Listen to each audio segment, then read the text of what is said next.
The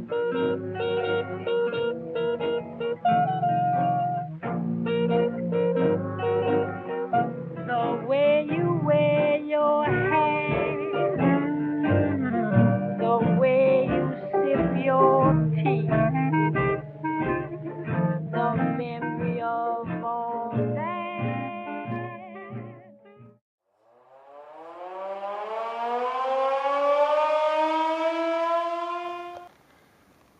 Hello and welcome to Life on Pig Row in our wartime garden. I'm going to give you a quick tour. It's just the start of June, it's actually the 1st of June, and we're going to take a look at how the spring has affected us.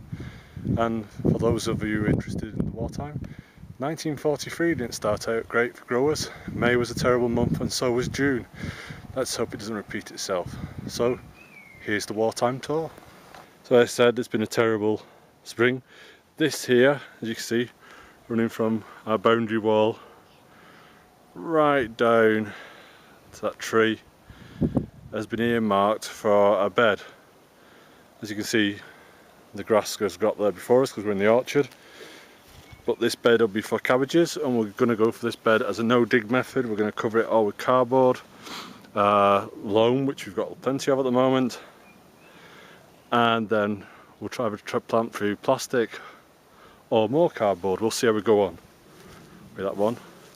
As you can see, it's 1st of June and the trees are just starting to come to life in the orchard. We're starting to get our first blossom. If we go down here, the first blossoms on the damson, but I can't see any blossom on the apples, and I don't think they will blossom this year, which is quite a shame, but they're only in the 2nd year as an orchard. So as we go down here, we're just passing where we've dumped quite a lot of our ornamental plants, which we're taking out from the rest of the garden. It's a great room. As you can see, make do and mend, we are salvaging stuff. We are keeping stuff ready to use for different projects. There's piles of stone and brick everywhere as we move towards different ideas that were done during the war. So this is our roots and potatoes bed, and the potatoes are in. They've only just started coming into life. It's a good sight to see. By now this should be a lot bigger than that. Over here we're going to do some chard, and at the far bottom it's going to be a row of parsnips and carrots, half and half. I'm not a big fan of parsnips. Carol loves them though, so she's quite happy that I'm growing parsnips. So the top bed is cabbages mainly, and the middle bed's roots and potatoes, and this bed is luxuriously called miscellaneous, and that will contain everything from peas to onions. We had to get a bit of a wriggle on with the onions because they need quite a long growing season, and you may have noticed as we walked up the path, they're in modules waiting. We even got shallots just to save ourselves some time, and hopefully if things come to a head, we've got some kind of crop coming out of the garden. For those of you who have emailed us, the polytunnel has absolutely nothing to do with the wartime project. That's another project for 2014. Nothing's being started in there for the wartime project, that's why it's so late getting started. We have to direct sow most of the seeds into the ground or use windowsills, just as they did during the wartime as a domestic grower. So things have been a little slow. So hopefully this week we'll get our peas in here and we'll see how well they'll do, and hopefully we'll have a long summer, but it's not looking favourable. Come down here, we're into our fruit. Now because this fruit's more than 3 years old, War Egg says we can keep it. We couldn't have planted any new fruit if we wanted to do a wartime garden. It wouldn't have been allowed, it would have been deemed as a waste of space.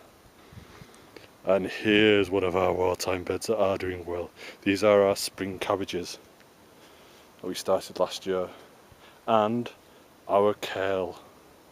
Struggling, we've lost half of that over the winter, even though in the wartime pamphlets it says to plant it in autumn. It doesn't really take into account the ferocity of the weather we've had up here. We have another row of potatoes there. They're just left over from the potato bed up top. waste not, want not. Then we have our rhubarb, which is doing sterlingly well. We're really excited about that.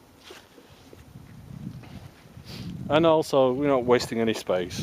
If you look down here, if we can go right down here, you'll notice among the ornamentals and the roses, we have a runner bean waiting to wend its way all the way up the archway and hopefully over it to give us a nice crop.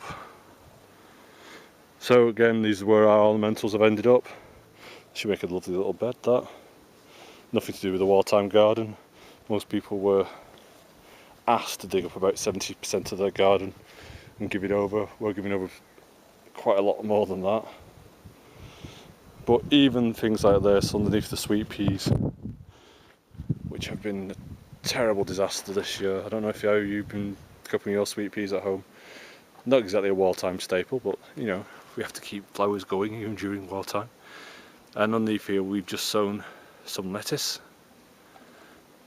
and some radish as a quick cash crop. So hopefully that'll do really well. And hopefully over the next few days it'll be nice weather. So that's the wartime garden as it stands. A lot of cabbages, but then if you look at the wartime plans on our blog, you notice most of it is cabbages and Brussels sprouts, and basically quite a lot of things I hate, like swede.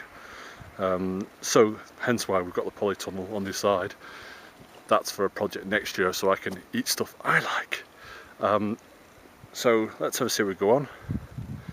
And over the next few weeks we'll be doing our marrows as well, which is a vegetable I've never tried. Is it a vegetable? Is it a fruit? You tell me. So thanks for tuning in, and hopefully in the next few weeks we'll have more videos to show you of Big Row Wartime Garden. Bye bye.